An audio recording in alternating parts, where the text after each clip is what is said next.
दोस्तों आज हम आपको दिखाएंगे बिहार के गया जिला का कुछ खास दर्शनीय स्थल और साथ में ये भी हम बताएंगे हिंदू धर्म के लोग गया में पिंडदान देना क्या ज़रूरी होता है। दोस्तों ध्यानपूर्वक मेरा ये वीडियो देखते रहिएगा। गया भारत के बिहार राज्य के गया जिले में स्थित एक नगर है। ये जिले का मुख्यालय और बिहार राज्य का दूसरा सबसे बड़ा शहर है। इस नगर का हिंदू, बौद्ध और जैन धर्मों में गहरा ऐतिहासिक महत्व है। गया में तीनों ओर से छोटी व पथरीला पहाड़ियों से घिरा हुआ है, जिन पहाड़ियों में बहुत सारे हिंदू, बौद्ध, जैन धर्म के मंदिर सारे हैं। इसीलिए गया सबके लिए सबसे अच्छा और सस्ता बेहतर टूरिस्ट स्पॉट है। और ये पौराणिक ऐतिहासिक शहर रामायण और महाभारत काल से भी मिलता है। और नगर के पूर्व में फल्गु नदी बहती है। ये नदी का एक खासियत है, ये नदी में कभी पानी नहीं रहती है, लेकिन इस नदी का बालू थोड़ा सा खोदने से ही पानी निकल आता है। हिंदू धर्म के लोग ज़्यादातर यहाँ अपने पितृपक्ष के मोक्ष प्राप्ति के कारण और यहाँ पिंड दान के लिए आता है। दोस्तों आज की इस वीडियो में हम आपको सारे वीडियो हम धीरे धीरे हम दिखाएंगे। दोस्तों ध्यानपूर्वक मेरा यह वीडियो देखिएगा। और ये देखिए दोस्तों, लिट्टी बन रहा है। सिर्फ आटा को गोल गोल करके आग में पकाया जा रहा है। देखिए यह है बिहार का सबसे फेमस खाना लिट्टी। ये देखिए तीर्थयात्री लोग सारे यहाँ भोजन कर रहे हैं। तो सबसे पहले चलते हैं हम लोग विष्णुपाद टेम्पल। विष्णुपाद टेम्पल गया में सबसे प्राचीन ये मंदिर है। ये मंदिर ब्लैक मार्बल से निर्मित है। फल्गु नदी के पश्चिम किनारे पर स्थित ये मंदिर पर्यटकों के बीच काफ़ी लोकप्रिय है। कहा जाता है कि इस मंदिर का निर्माण भगवान विष्णु के पद चिन्ह पर किया गया है। ये मंदिर 30 मीटर ऊंचा है और जिसमें 8 खंभे हैं। इन खंभों पर चांदी की परत चढ़ाई हुई है और मंदिर के ऊपर स्वर्ण कलश भी है। मंदिर के गर्भगृह में भगवान विष्णु के 40 सेंटीमीटर लंबे पाँव के निशान हैं। इस मंदिर का 1787 में इंदौर की महारानी अहिल्याबाई ने नवीकरण करवाई थी।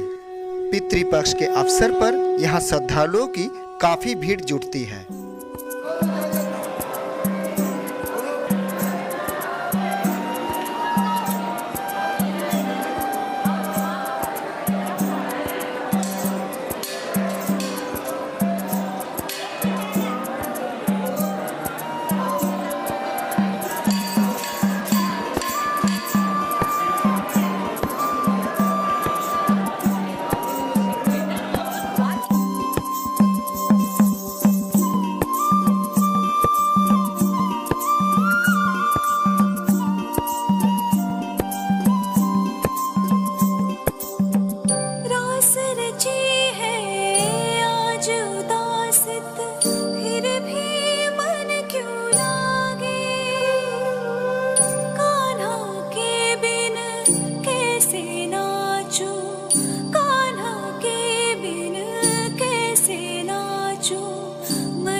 गया में विष्णुपाद टेम्पल देखने के बाद अभी हम लोग चलेंगे वही फल्गु नदी। पासे में है फल्गु नदी। फल्गु नदी में कैसे हिंदू धर्म के लोग पिंड दान देते हैं, पितृपक्ष के मोक्ष प्राप्ति के लिए कैसे पिंड दान दिया जाता है, उसका पूजन, उसका विधि हम थोड़े थोड़े करके हम आपको दिखाएंगे। दोस्तों ध्यानपूर्वक मेरा ये वीडियो देखिएगा। और हम बोध गया भी दिखाएंगे, बोधि वृक्ष दिखाएंगे और भी टूरिस्ट पॉइंट दिखाएंगे। दोस्तों हमारे वीडियो, हमारे इस चैनल को देखते रहिए। फल्गु नदी में पानी नहीं रहता है। देखिए कितना सूखा पड़ा है और ये देखिए खोद खोद के पानी निकाल रहा है और उसी खोदा हुआ पानी से पूजन चलता है। फल्गु नदी भारत के बिहार राज्य में बहने वाली ये एक नदी है। ये गया के पवित्र नगर से गुजरती है और इस नदी का हिंदू व बौद्ध धर्म में महत्व रखता है। ये नदी गया के समीप लीलाजन नदी और मोहना नदी के संगम से आरंभ होती है और इसकी धाराएं अंत में पुनपुन नदी में विलय हो जाती है, जो स्वयं गंगा नदी की एक उपनदी भी है। पितृपक्ष के समय देश के विभिन्न भागों से लोग फल्गु नदी में स्नान करने के लिए आते हैं और पिंडदान करते हैं। ज़्यादातर यहाँ पर बंगाल के लोग ही ज़्यादा आते हैं। आचार्य बुद्ध घोष के अनुसार प्राचीन समय में गया एक घाट, तीर्थ और गांव दोनों था और प्रतिवर्ष फाल्गुन मास में कृष्ण पक्ष में गया के फाल्गु नदी घाट पर मेला जुड़ता है। पितृपक्ष के मोक्ष प्राप्ति के लिए क्या गया में पिंडदान देना ज़रूरी होता है? सारे समाज बोलेंगे हाँ ज़रूरी होता है, क्योंकि ये बातें सदियों से चला आता आ रहा है। इसीलिए आदमी बिना जांच पड़ताल, सही गलत बिना समझ के ही आदमी हाँ बोल देते हैं। और रही बात, इसमें कोई वैज्ञानिक व्याख्या भी नहीं है इसमें, इसीलिए मेरे हिसाब से ना है, कोई भी ज़रूरी नहीं होता है। अगर माता पिता को सेवा करना है, उनका देखभाल करना है तो जीवित अवस्था में कीजिए। सदियों से ब्राह्मण पुजारी लोग ये अपने फ़ायदे के लिए, कुछ पैसे ऐंठने के लिए ये काम करता आ रहा है और ये काम सदियों से भक्ति और भय दिखा के साधारण भोले भाले जनता लोगों को संस्कार के रूप में कुसंस्कार देता आ रहा है।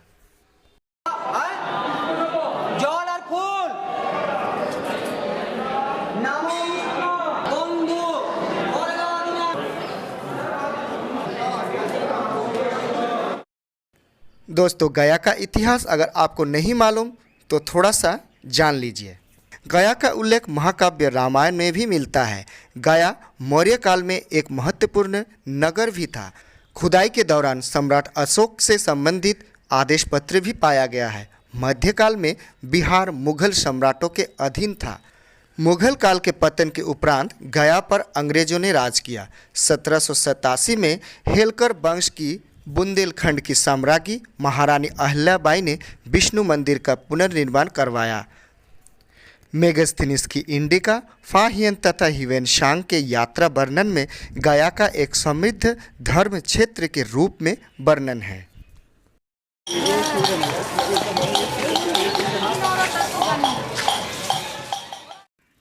और अभी हम आ गए हैं बोध गया। ये महाबोधि टेम्पल है।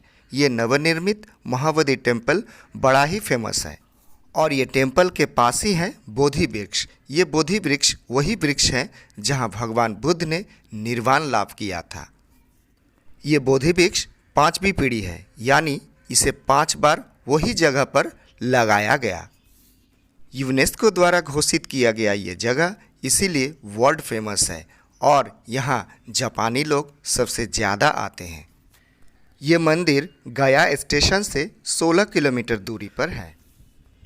बोध गया में घूमने के लिए टूरिस्ट लोगों को 2 दिन का समय पर्याप्त है। अगर आप 1 रात भी रुकते हैं तो भी काफ़ी है, लेकिन 2 रात अगर रहते हैं तो सबसे अच्छा होगा। यहाँ के जो जो चीज़ है आप अच्छी तरह से देख पाएंगे।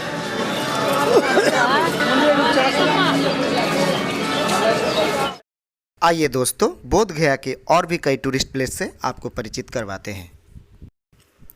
मुचलुंदा लेक, ये लेक महाबोधि टेम्पल के अंदर ही है।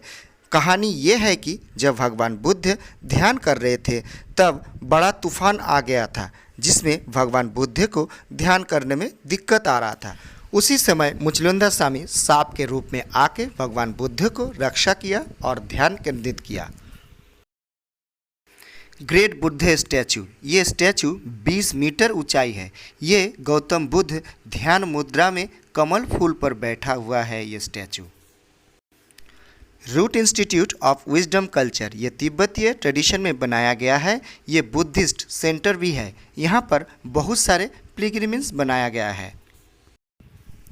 थाई मोनेस्ट्री, ये थाई आर्किटेक्ट के ऊपर बनाया गया है। 1956 में थाईलैंड मोनार्क द्वारा बनाया गया था। यहाँ पर भगवान बुद्ध की 25 मीटर स्टैचू लगाया गया है। चाइनीज़ बोधि टेम्पल, ये टेम्पल महाबोधि टेम्पल के जस्ट पीछे में ही है।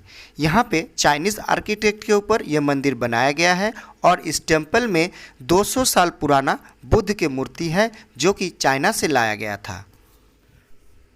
डुंगेश्वरी हिल्स, ये जगह को महाकालेश्वर के नाम से भी जाना जाता है।